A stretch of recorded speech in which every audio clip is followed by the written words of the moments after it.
come into this world of specific type of holistic health. By the way, what would a Texan call craniosacral therapy?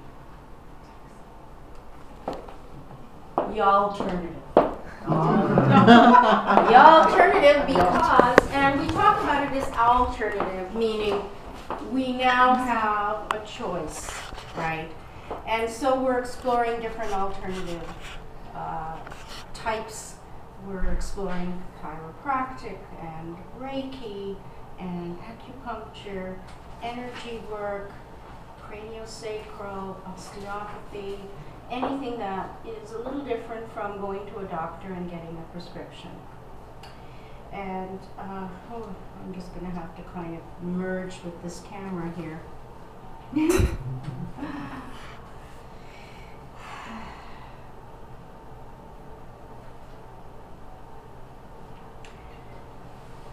Hi. Have a seat. There's one left for you specifically.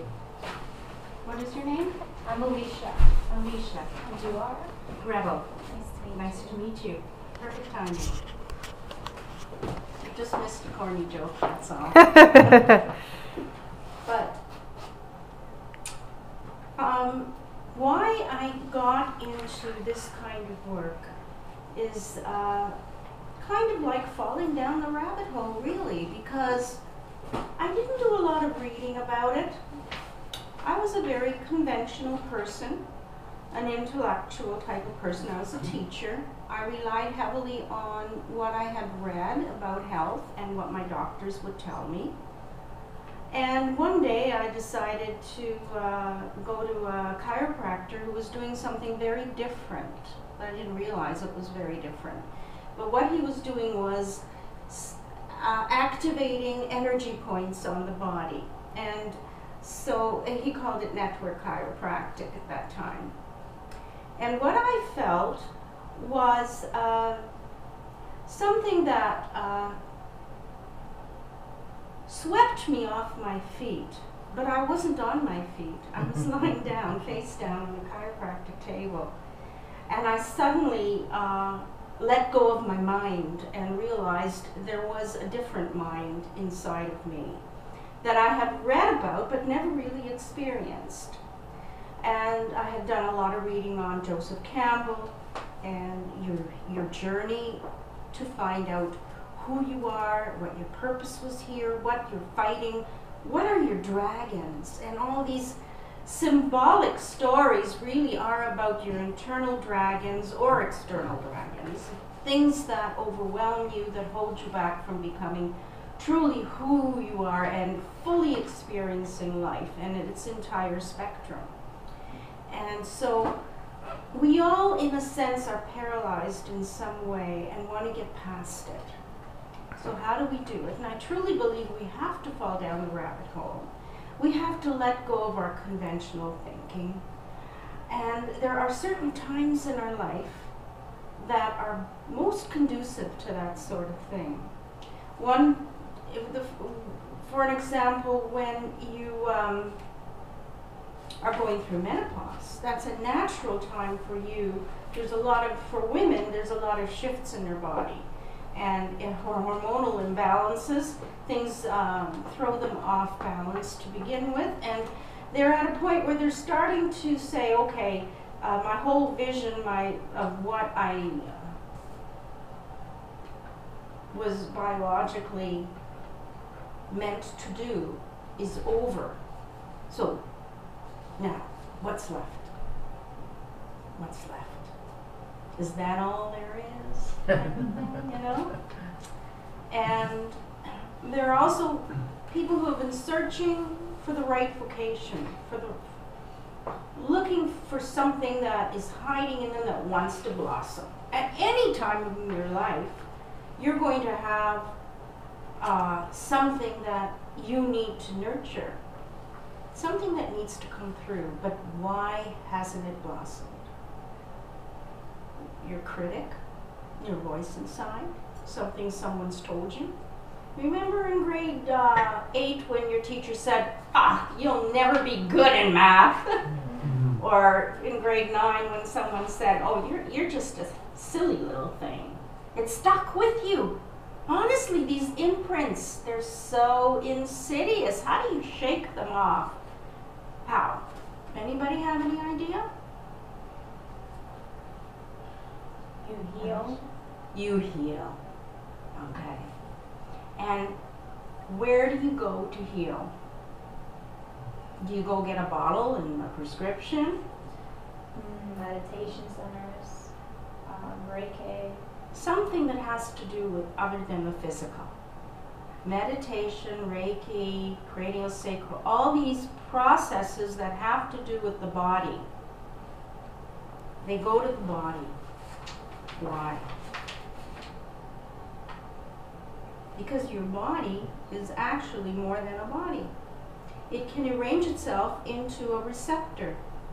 It has sonar properties. It can receive signals. It's a circuitry. It has electromagnetic properties. Without the body and its informational ability, you're missing out on a lot of your healing approaches, right? So I'm not saying that medicine is bad. I'm just saying that there's a lot of territory for you. And we were talking about how to get past those things that are frozen in you that want to blossom. And when we go to the body, we find those frozen areas. They're held in a time and place outside of our time and place. They're held in the Wonderland. And actually, Alice in Wonderland, when the film was done by, who did the film, Amy? Tim Burton? Tim Burton. Tim Burton decided that Alice would return as an older child in her teens. And instead of Wonderland, it was Underland, the Underland. And she had misunderstood and called it Wonderland because it isn't about wonder, it's about what's underneath all that, what's hidden and seething and waiting to come to the surface. You see? So, in the story, she falls down the rabbit hole, and we all have to lose our balance because healing is about going out of control. And that's what I experienced when I was on the table. All of a sudden, I felt like I was sinking into another world. And all the mythologies that I had read about are actually, they come out of some wiring inside of your subconscious. They aren't just somebody's mental story, but they are innate within us. And no matter what the name of the character is, no matter what the scene is, there's always an archetypal pattern of someone going out into the world to discover themselves and to overtake the dragon that they are struggling with. And that is the theme that I apply in my work. Where is it? It's in stuck energy, it's in frozen areas, it's in suppression. So whether we are fighting a suppressed feeling that we never got over and overwhelmed us, whether we were told it's not right to cry, whether we're fighting a virus, which is another type, it's a microscopic dragon, but it is still a dragon in comparison to our cells. It is a dragon. And there is a cellular world of consciousness inside of us that is going on. Many, many types of worlds are going on. So we have to expand our minds into different realities, right? So I downloaded the synopsis of Alice in Wonderland, and the movie that I saw with Tim Burton really left a big impression on me, and I got to thinking about it because this little girl, she was not a little girl in the movie. She had a marriage proposal, and she didn't know, her life was at a crossroads, and she could not decide who she was and what she was meant to do. And so the beginning of every journey is, who am I? What is my purpose? And how do I know what's right? And by the time we travel and we journey into this archetypal underworld, we find our power. We do find it. There is a sense of us. It's our moxie, it's our essence, and we've lost it. Something has thrown us off balance. Something has so overwhelmed us that we could never get back into that life force, that power. And maybe we don't even recognize it at first, but it's there. And so the beginning of the journey is getting to discover that river. Karen. When Alice fell down the rabbit hole, I'm not familiar. I was raised on Scandinavian folklore. But what was her? What strength did she recover? What did she discover? I don't know the story very well. Okay, well, it's not important that you know the story, but it is about a little girl. It was written by Lewis Carroll, a British author, in about 1854. And he was actually a mathematician.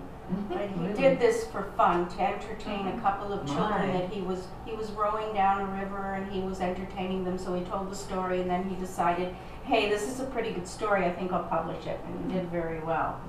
And a lot of it is satire, right? So a lot of you can look into the story and just draw meaning from it in different ways. The film was redone with a little difference. She's older, but she still falls down the rabbit hole, and she revisits an underworld. And healing is about going into the subconscious, the underworld. It is not done. So Alice didn't have any major breakthrough from the underworld. But she did. Oh, she did. Yeah. At the end of the story, she battles the dragon, the Jabberwocky. I see. And she feels her power, having battled the dragon. And she comes back and she makes a decision not to marry the guy who asked her, because he wasn't right for her, and she decides to develop her father's business and thank you for to go into that. Overview. Okay, and I really recommend the movie too. So now when she does go down the rabbit hole, there's this rabbit and he's saying, I'm late, and he's got this watch. And you know what, to me it hits a note of time and place, and that we're always rushing, we have schedules, and healing debunks schedules. It just kicks it right out to the moon, because it's a process. It doesn't go within our demands of time. And when people come to me, they say, okay, I have fibromyalgia, I have arthritis, I have whatever. Can you tell me how many sessions it's going to take to cure that, you know? Or how long? And, you know, I can give you a ballpark figure, but you have to honor this organic process of going down into those, to that subconscious space, waking up your energy field and starting to draw that stuck energy that you were overwhelmed with, to bring up the dragon. Now, it can sound scary, oh my God, I mean, I don't want to bring up all that old stuff again.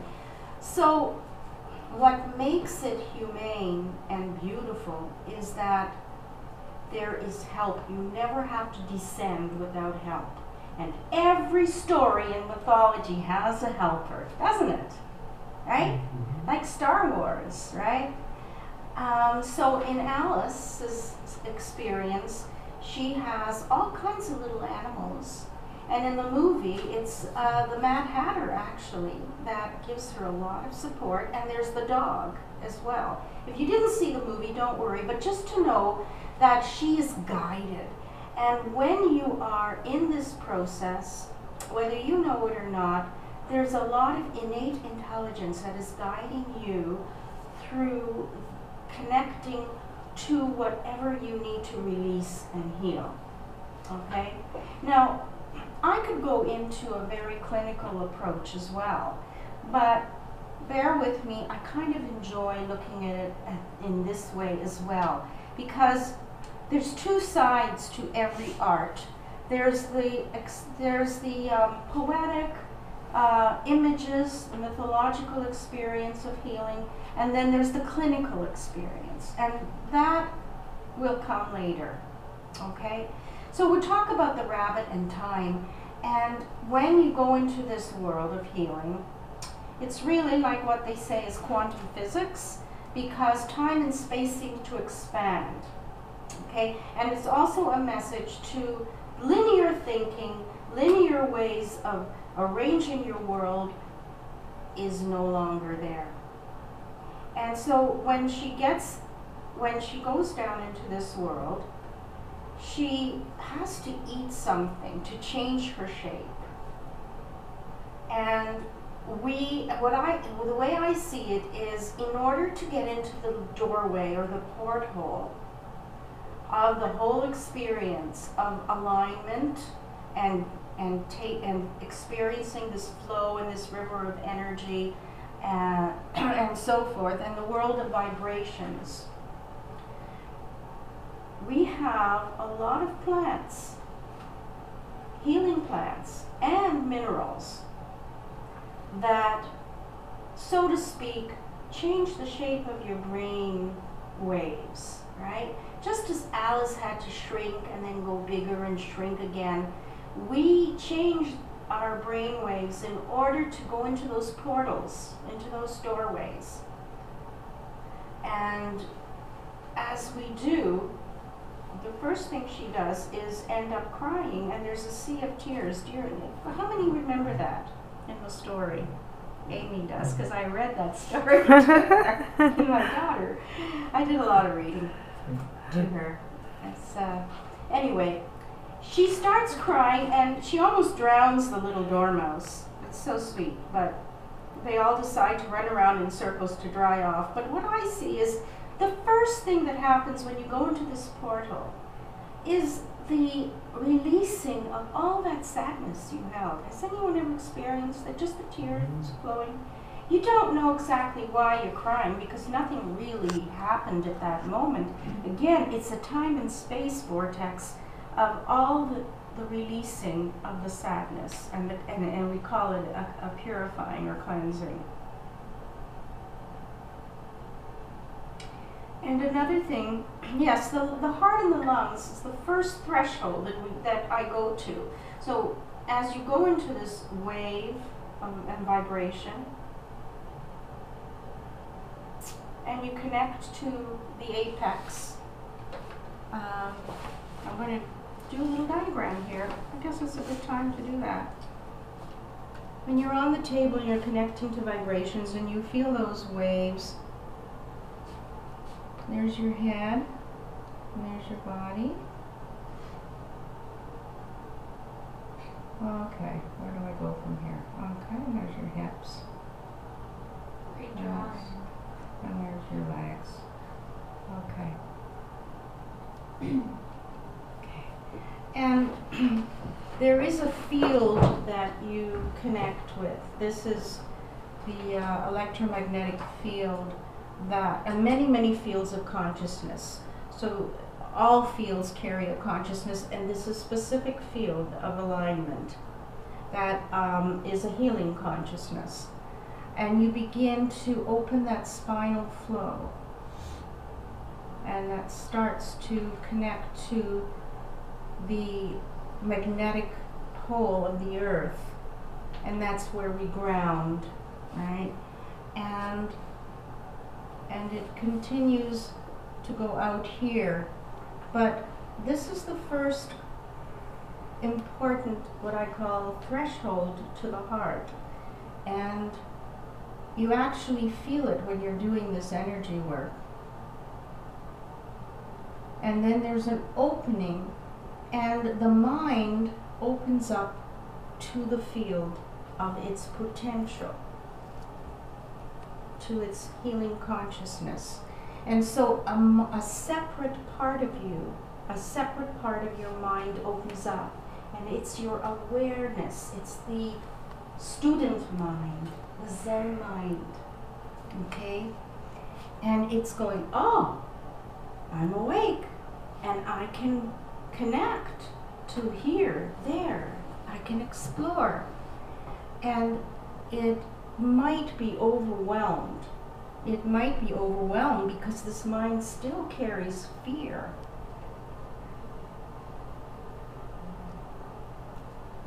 All right? It's just beginning. It's just starting out on this journey. Now, one way to stay in this world of consciousness is to anchor into this apex. And as we anchor, we're able to feel this heart and lung section. Okay. And the heart and lungs are very significant on many, many levels.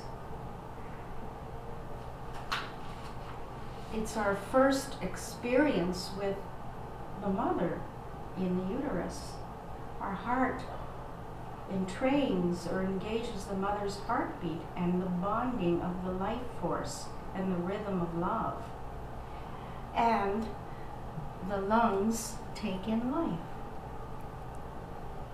And life and fear are very connected in the lungs, because as they take in life and are influenced by fear, they diminish themselves to protect. So fear and protection are partners.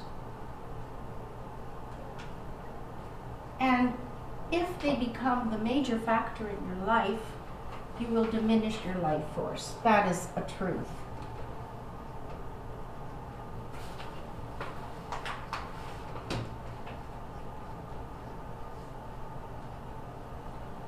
So taking back your power is to overcome the fear and to anchor into the body and to go back to those places and let go of the shock. And as we let go of whatever we've stored there, because the body, if it cannot experience something and energy cannot move through, we are energy bodies. That's definitely true. So if it cannot do that, it holds it in, and the life force is diminished in the lungs and the heart. And so what we have are symptoms that doctors treat. Symptoms of what? Anxiety, Right? depression, Right? cancer even. Exactly.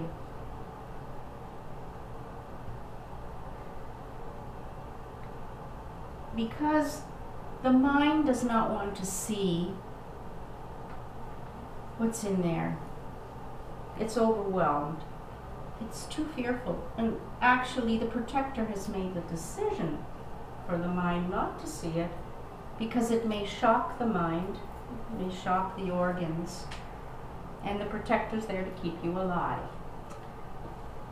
However, it's a shorter life, right? And what we're looking for is a longer vital life, so it's a short-term solution. So this protection comes in the form of cysts, tumors. It comes in the form of constricted muscles. Okay, muscles will tighten around an area that holds bacteria or viruses. It'll tighten in response to anxiety or fear. So where am I going with this? I started off with the Sea of Tears, right? And that's probably what I feel is like the first place we visit is this area here, and we clear. And often people just deal with bronchitis, asthma, pneumonia, they revisit a lot of unhealed areas that's been held in here.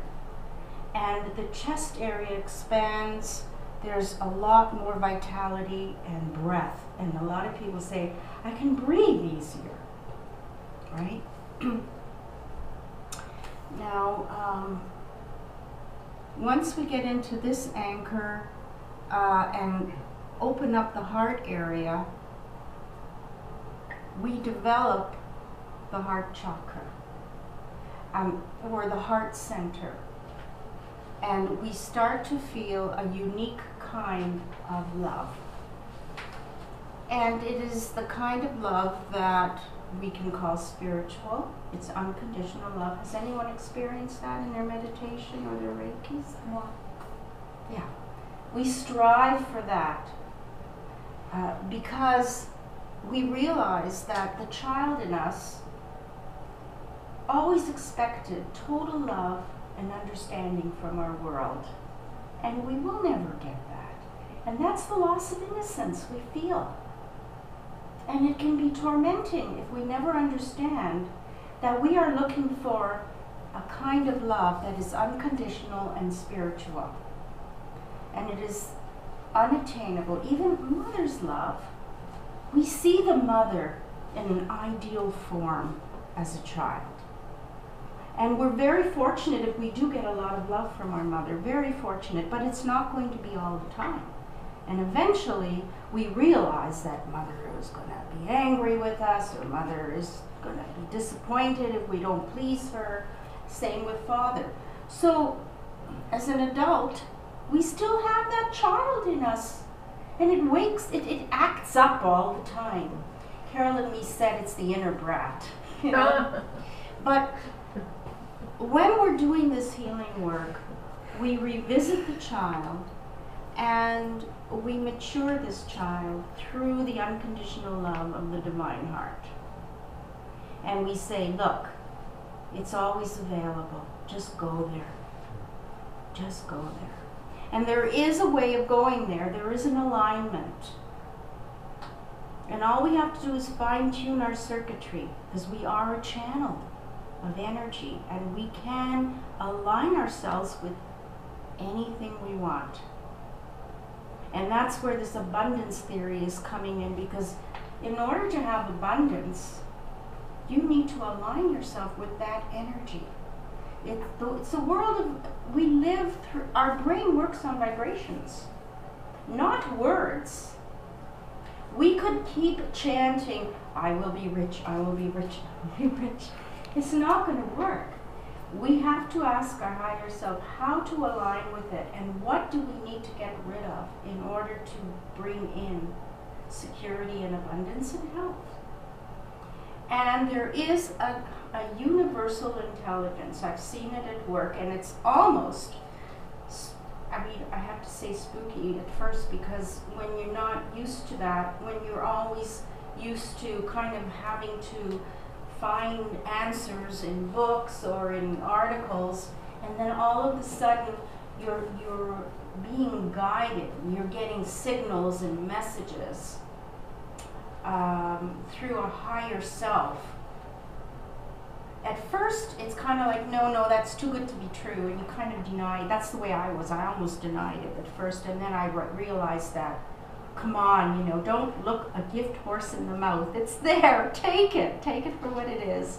And the universal energies and intelligence are very sharing. They're not stingy. They're not going to say, that's enough for today. I gave you this answer. Now come back another day. Like those oracles. Constantly, if you want, you ask, you're there. It will always help you. It's always there. So that's where I came to the Cheshire smile in the story. The Cheshire cat. Just that smile. And it was a head in the sky, and the head just disappears, and there is just the teeth, the smile. And what did it mean for me? How many of us have smiled and not really meant it? We're putting on this persona. And a lot of us have had to just put on a happy face and not really looked at that part of us that isn't getting listened to.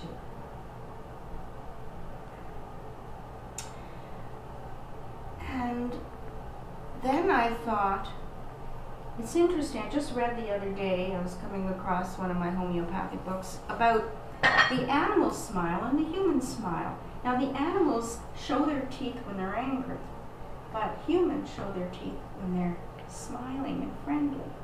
You see? So the musculature around your teeth become ingrained. By the time you're 5 or 6, those muscles are set and toughened because of the face you've had to put on. And during the craniosacral work and the coming home to the heart work that I do, I release and break down these facial armors of having to put on that smile. And instead, there's an internal smile of the soul. Has anyone experienced that? In my work, you know, someone's just lying there and they feel something overcome them, that universal love that I was talking about, that comes in, and that smile, that soul smile comes in. Or when you're meditating and suddenly it's that smile.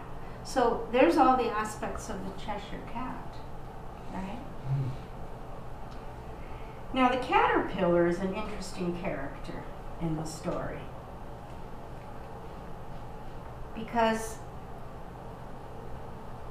he's the one that questions Alice, where are you going and who are you? And in the film, his name is Absalom, so he is the wise man. He is the wise man. And so we're always seeking wisdom. She's seeking wisdom outside of herself. At first, you're always looking to see what Dr. Oz says, or, you know, what's the latest about coffee these days? Should I drink it? Shouldn't I? And we're always looking for these PhDs, these doctors to rain down upon us these words of advice and finally give us these cures we're waiting for. And so in my experience of the work that I'm doing, the wisdom comes from your intuitive self.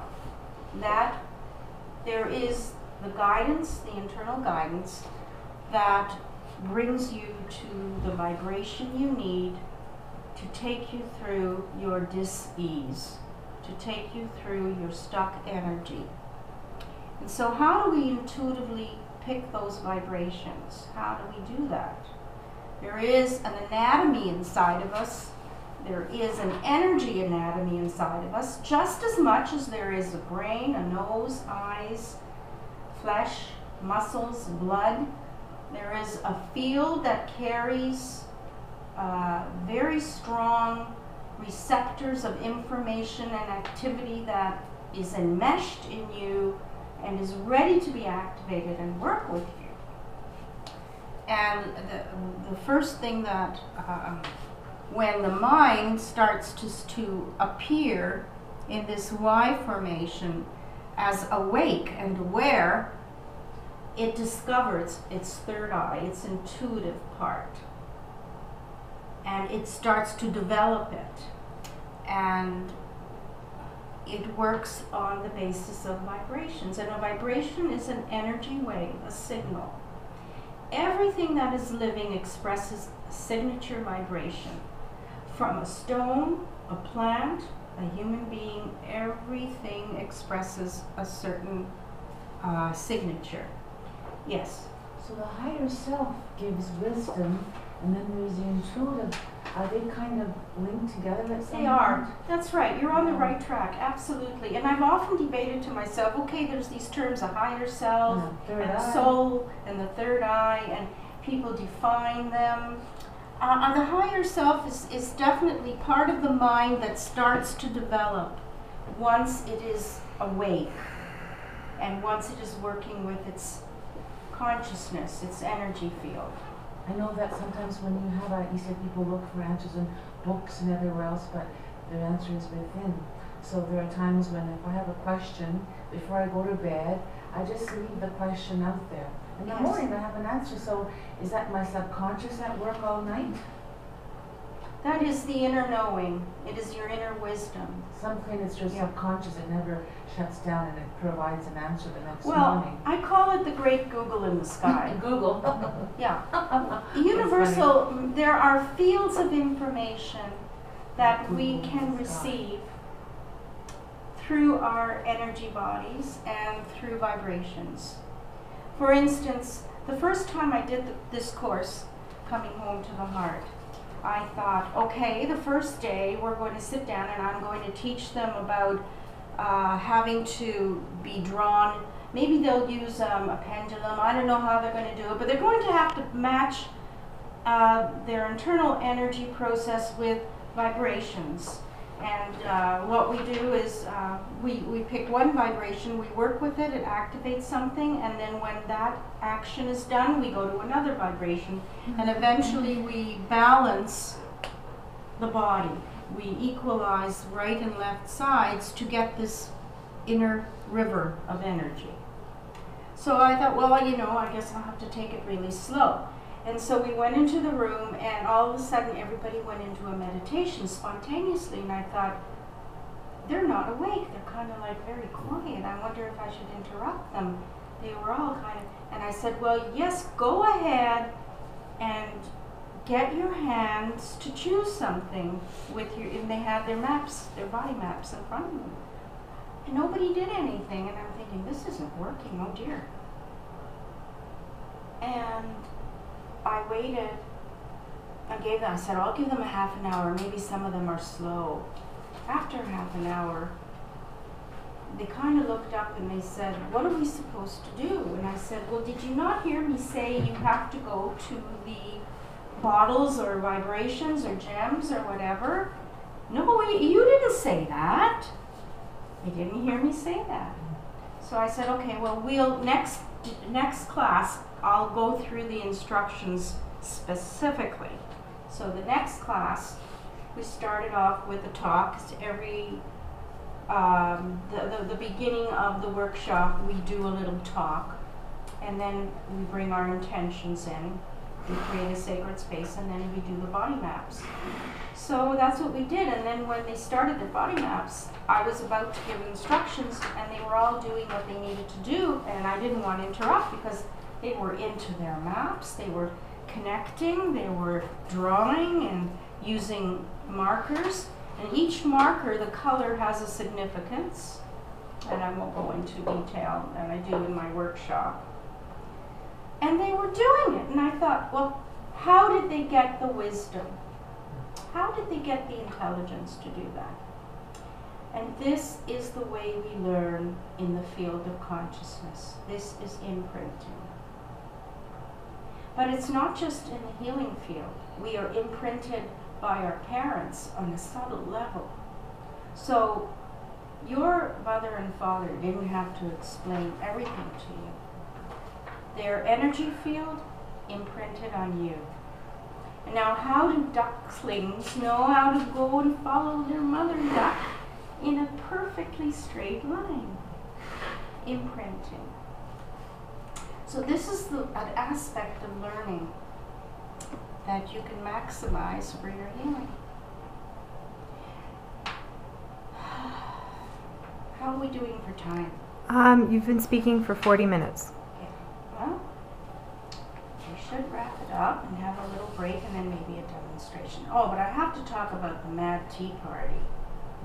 Now, in the story, it's British. You have to have tea, and there's always tea time. That's like happy hour for Americans. That's tea time, right? Oh well. So, of course, in this world, nothing makes sense. It's all nonsense. All the rules that she's been used to go out the window. And to me, it's like saying to you, don't be too logical. Don't analyze, because the rules that you know, that you've trusted, may not at first apply. You may need to create a synthesis of a new story.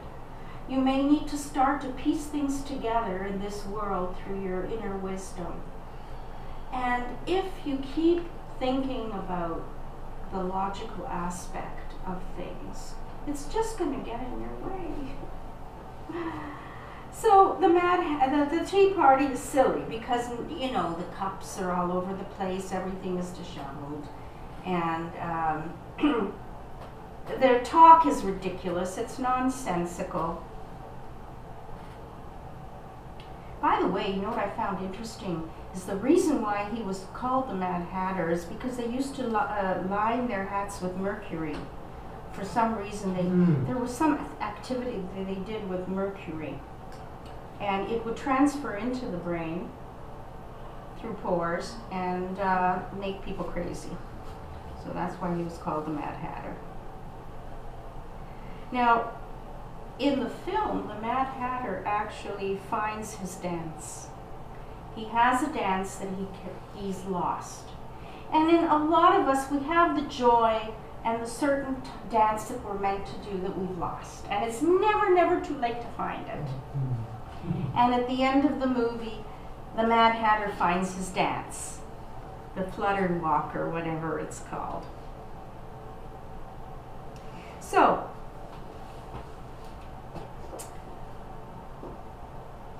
any questions? I'll put this down for a bit. Yes, Alicia. What's the demonstration going to be about? The demonstration is going to be about how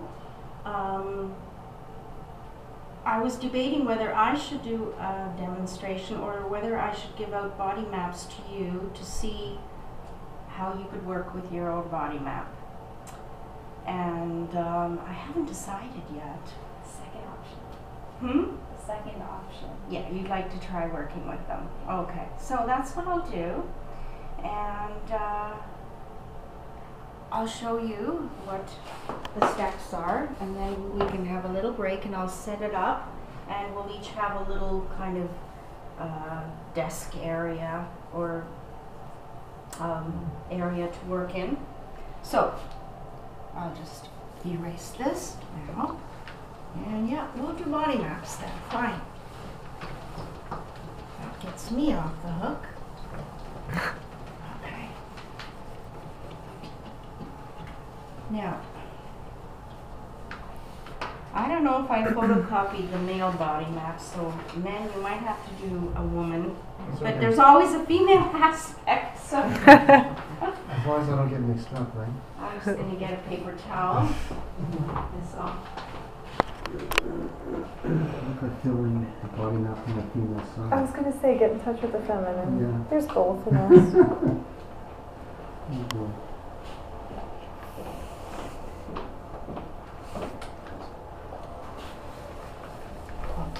And I will show you the body map as well.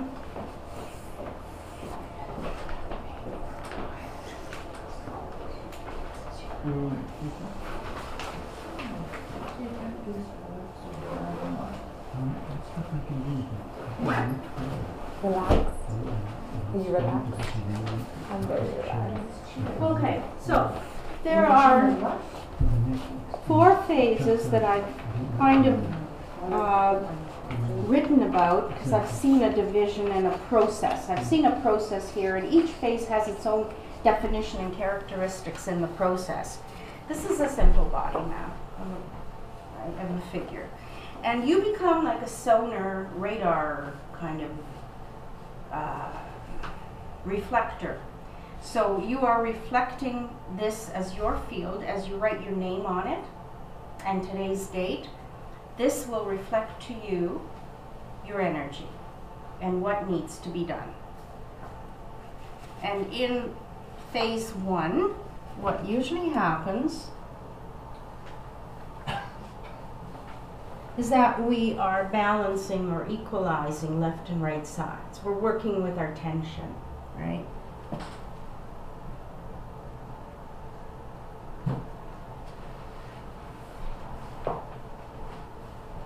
Left and right sides. So we would draw a line down the center and then a circle. And the circle represents wholeness. And in healing, we strive for wholeness. And if there is some part of us that is not in flow, in step with the rest of us, it drags everything down. It affects the health and vibration and the vibrancy of our true essence and our wholeness. Right? Because everything in the body has a common rhythm. It's united through its pulse, its language, its hum, its music. It's like an orchestra, it's all playing together. But if something does not, something loses that pulse, a cell, if a cell loses the knowing when to grow and when to die, because cells have a shelf life, just like yogurt, right? And they recreate. But if a cell loses its hum and its song, its commonality with the rest of its world, it might multiply, it might grow more and more because it doesn't know that it has to stop. It doesn't know, it doesn't have that intelligence. Being connected in a field, a common field, gives everything its intelligence. That's why birds fly together. They have a common intelligence. They know where they're going. They stay together. So, wholeness is about finding out what is not in sync, what's been left out in the cold, whether it's physical or emotional. And we bring it back. Now, it sounds easy to go there and to reconnect with it and to connect it to the body's rhythm, to the heart, to the pulse, coming home to the heart. The mind simply has to embrace it. But what stops us from embracing those parts is our fear. Our fear no longer recognizes it. We've lost touch with it. But fear of what? The unknown. Because we only recognize what's got our hum, what's part of us, what has that glint of life force, right? But when something is stuck and deadened and paralyzed and disconnected, when it's out of step of its line of marchers, okay? When something is out of step, the mind no longer recognizes it, right? It's just like the immune system will often go to parts that are not recognized anymore and fight parts of yourself, all right? So it's lost its energy signature, right? And so we wake it up, we stir it up, and we reconnect it, and we allow it to release the rest of its, whatever it needs to release that's kept it from being part of us. And again, the fear is a part of you that does not trust, that is based on unknowns and knowns. Okay? So we have to, how do we overcome fear? Well, that comes into pretty much the second phase, which you might get into, okay?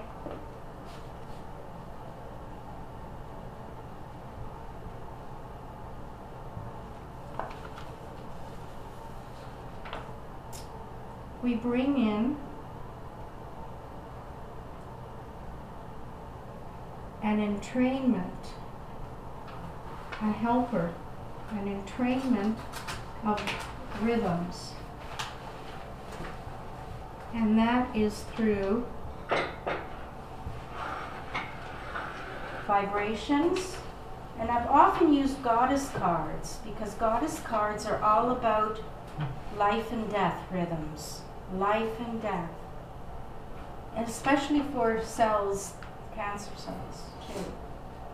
It is an understanding of all things being in a cycle of rhythms, morning and night, the seasons.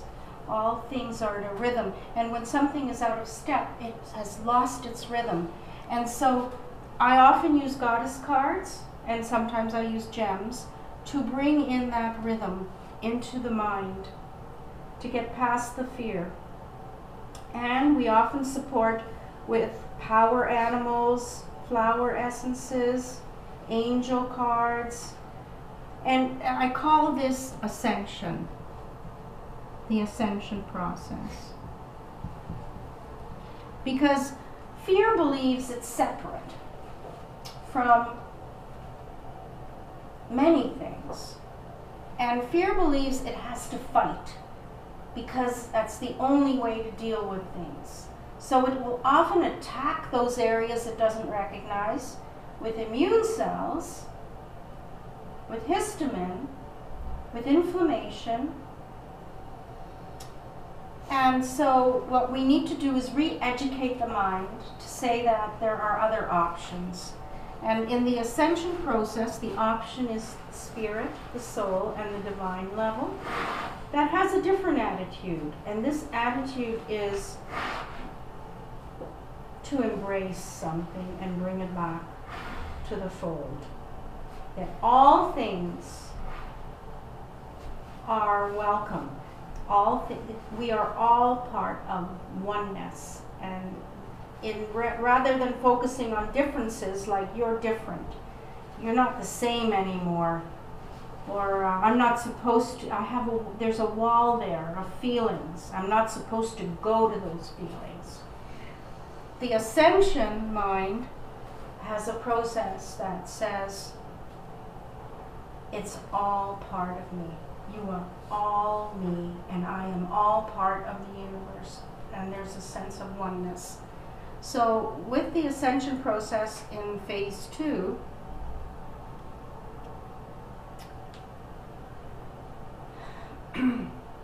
we are able to go down into the underworld with courage and with light and with a different attitude, an attitude of listening. And so we are getting to the phase 3 and 4, which is where you develop your PhD. Pretty much outlined the whole course. And P stands for being present, being with that part of you that you couldn't face, that part that isn't there. Whether it's the cells that don't have your intelligence anymore, or whether it's a part of you as a child that felt lost and frozen, or even birth trauma, or past life. But something that needs to express itself, and you were never able to allow it, to listen to it. That's the being peacefully present. The H is for harmonizing. And so instead of fighting, we learn to be in harmony with it. And you could be in harmony with a fungus. Let me tell you. She's the only one that laughs at my jokes. That's why she's here today. I've trained her well. But our conventional model of how to handle a fungus is to kill it. It'll just keep on happening in your body, and you'll just have to try it over and over again, and it's very annoying, and it can cause a lot of really serious problems, right? Because fungus is part of the microorganisms of this world. There's a whole world out there of things that want to live in you, that want to thrive using you as a host, let's face it. Okay? And so if we can harmonize with it, we don't have to suppress it. We don't have to store it in our liver. We don't have to store it in the epidermis and attack it and have symptoms of rashes and itching. We can connect with it and then release it, because once you harmonize with it, there's no longer a fear, and it can be washed out, released. And you can do that as soon as your body says, whoa, too much fungus, release. And there are a lot of vibrations that can help you with that. Now the D part of PhD is going deeper. Once you harmonize with something, you can merge with it. And merging, I can talk about this a little more, but it's going to take more time. I think I've explained enough about the MAP program, and I'm going to get you to have a little break, and I'll set up the mapping. And if you do have to leave early, then